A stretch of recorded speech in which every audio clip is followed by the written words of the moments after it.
ඇයට සතුට වැඩිකමට කතා කරගන්න බෑ. අපි වෙන වෙලාවක ඒක ගැන අහලා බලමු. මේ අවස්ථාවට හරි ආයෙත් සතුට මොකද යන්නද?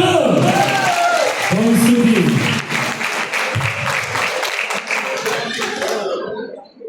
එමරදී කෑගල සුපිරි කිනෝදිනෝ යාත්‍රාවේ තරකාරිය විමර්ශන